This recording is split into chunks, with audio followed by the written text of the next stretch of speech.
Hey, it's Marvolo and welcome back to my channel. Lately I've been reflecting on the past few years. Living with a chronic illness has changed me in so many ways, and it's really easy to focus on the bad. While I don't want to remove the bad entirely, I do want to talk about some of the things that living with a chronic illness has taught me. While not all these things are going to be positive, I'm hoping the majority will be. Living with a chronic illness has taught me to love and embrace my body no matter what it looks like. This is very difficult to do at times, and even when I had moon face and my boobs for whatever reason had migrated to like the tops of my feet, I tried my best to love my body even then. Having such poor health that something like folding laundry would put me out of breath and I'd have to go and lay down for at least 20 minutes before doing something else taught me not to focus so much on what my body looked like, but what it was capable of. Now, there's still a lot of things that I'm not capable of, and I'm not trying to say that you are what you're capable of, but I was, trying to distract from the way my body looked, and even when I had that moon face and when my boobs disappeared and all that stuff, I still was appreciative of the things I was getting back, because sometimes your treatments just give you terrible side effects, so it's good to embrace what they give you instead of what they take away. Even if it was just getting one load of laundry done or playing my clarinet for an extra 5 minutes that day, I embraced and celebrated all the small things and all of the small accomplishments. I've learned to be stronger than my anxiety sometimes. A lot of the time it still gets the better of me. But before my Crohn's diagnosis, my phobia of needles was terrible. I chose to get fillings done without even being numb, because I would rather tolerate that nerve pain, that terrible nerve pain, while having a filling done, than to get a needle shoved into my gums. Now that may seem kind of weird because I have facial piercings, but I'm not afraid of those kind of needles, and that's how anxiety works. It's kind of inexplicable. Part of the reason it took me so long to get a Crohn's diagnosis is because I knew I would have to have an IV. I knew I would have to have a blood drawn, so I procrastinated, hoping that the symptoms would clear up on their own. Even though I still can't imagine having a needle shoved into my gums, I got to a point where I was able to self-inject Humira into my legs. I did a 4-injection loading dose. Now, it was extremely triggering for me, particularly for my self-harm issues, so I had to go off of it and switch to Remicade, but even then, with time, I was able to go in for those Remicade infusions and not have much issue at all getting the IV put in. I get regular blood draws and, I don't enjoy them, but I can do it now. It's always probably going to feel uncomfortable and unnatural to me to have a needle inserted in my veins or pushed through my flesh, except for when it's a piercing needle or a tattoo needle, because for whatever reason, those don't bother me. I've gained the ability maybe not to conquer this fear, but to cope with it, and that's been really huge for me. I don't know how I would have got through the past 2 years with Crohn's disease without these coping skills I've gained. I've learned that flare-ups of my physical illness will affect my mental health and vice versa. Any mental illness flare-up will cause my physical illnesses to intensify. Sometimes I feel a little bit like a dog because I'll get scared or anxious and just feel like I'm going to shit my pants. It's not fair that you have to deal with physical and mental illness at the same time, but that's just how life works. I've really learned how much mental and physical illness do go hand in hand. Though that really should have been obvious from the start, and I'm not sure that knowing this helps me to better my health in any way, but it helps me to understand what's going on and why it's happening, which I think is good, because if I can say my symptoms are increasing because of my anxiety, at least I don't have to worry about there being some more severe complication. I just have to worry about getting my anxiety under control so that it doesn't damage my health. I've learned that sometimes it's just easier to be on a liquid diet than to put up with trying to figure out which solid foods are going to work for me. Having a liquid diet only isn't nearly as bad as I thought it would be, although at first it was pretty terrible. It's been over a year now, I'm used to it. I've learned that the government is slow as fuck, although I probably already knew this, but applying for disability, applying for insurance, trying to get just about anything figured out, even in relation to health, is nearly impossible. It's just very eye-opening to be experiencing that neglect of the government during a time of need. I've learned that surgery isn't as scary as it sounds all the time, especially when it's not done in an emergency situation. It's good to keep in touch with your doctors and not let it get to that point, but if it gets to a point where you do need surgery, it's not necessarily something to panic about.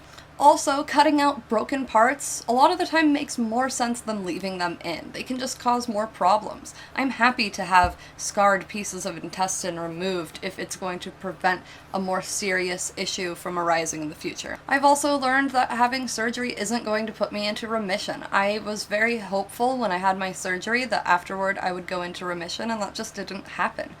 It did improve my condition quite a bit for a while, but not really anymore. Regardless, I'm happy that my surgery experience was so positive and that I learned that it didn't always have to be as scary as some people made it out to be. Hopefully I'll hold on to this mentality going forward, because chances are I'm going to need more surgeries in the future. On that same sort of track, I've learned that as unpleasant as being in the hospital can be, especially overnight, sometimes it's a lot better to be in the hospital receiving treatment and getting pain management than leaving yourself at home to deal with it alone, potentially get worse, and have no pain management.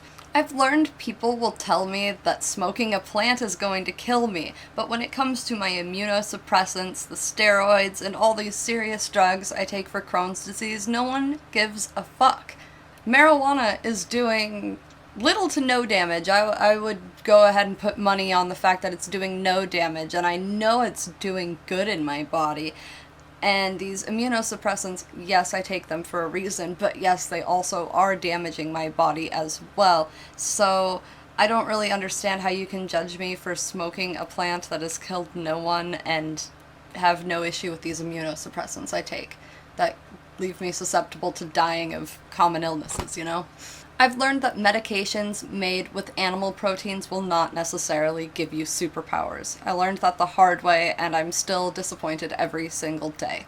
I've learned there's such a thing as drinking too much water, and that ironically it can cause dehydration. I've learned that having a sense of humor is really key and important to living a happy life with a chronic illness. Being able to laugh at your illness, your situation, your pain, just yourself in general, it will make living with a chronic illness so much easier, especially with a digestive disease like Crohn's, where you might end up talking about pooping a lot or running to the bathroom a lot. It just makes it a lot easier if you can tell a self-deprecating poop joke and feel alright about it.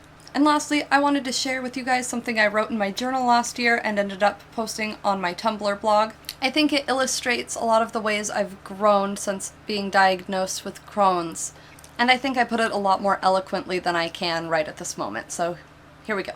Living with a chronic illness isn't easy. The word incurable haunts me daily, reminding me that the suffering isn't temporary. When most people get sick, the knowledge that they will recover eventually helps them to press on, push through it. Those suffering with chronic illness will have no such comfort. Pain, fatigue, nausea, cramps, diarrhea, dyspnea, anxiety, depression, anemia, blood loss, no appetite, vomiting, insomnia, joint pain, and the list goes on. Those of us with chronic illness generally do not want pity. We aren't usually seeking attention. We look to educate and raise awareness. Without awareness, charities do not receive funding. Research does not receive funding. And finding a cure becomes very difficult, more difficult than it already is with us fighting these pharmaceutical companies that don't want to cure us. We only want to be functional members of society. We only want to be healthy. Before diagnosis, I never would have known what to expect. Will I receive pity? Will I lose friends? While I did receive much unwanted pity and lost nearly every single one of my friends, I was stunned to find another common reaction. Anger. Anger directed at me. Since diagnosis, friends, family, and strangers have met me with anger and ignorance. Stop being lazy and blaming everything on your health. You're still sick. I thought that you'd be better by now. You had enough energy yesterday. While these statements have been rude and hurtful, I have been lucky enough to have only these words and phrases similar directed at me. Many sufferers of chronic illness deal with much worse than this. In the film Donnie Darko, the character Gretchen says, "What if you could go back in time and replace all those hours of pain and darkness and replace them with something better?" Perhaps we all need to remember this. Many chronic illnesses are invisible, meaning that you cannot tell the sufferer is sick just by their physical appearance. A person puts up a front of health and happiness, and you take it as we see it, not knowing that below the surface is pain and suffering beyond your imagination. This is not only true of people who are chronically ill, but for the rest of the population as well. Though it may not be physical pain, emotional pain can be just as difficult. There's no way of knowing the pain and darkness that resides inside of those that surround us. So why intensify the suffering? Why not take a moment and attempt to replace the pain with something beautiful? We always have a choice. Be a light in the darkness for those around you, and you may find that when it closes in around you, the way out is already lit. Wisdom from me from the past. I mean, only about a year ago, but still. Well, that's it. If you liked this video, please give it a thumbs up, and if you have any questions for me, you can leave them down in the comments below. Also, if you have a chronic illness, I'd love for you to leave down below the things that it's taught you, or to make a video on this topic as well, or just send me a message on Twitter. If you aren't already, be sure to subscribe so you can stay updated for the next time I make a video. Until next time, I love you guys, and I'll see you again soon.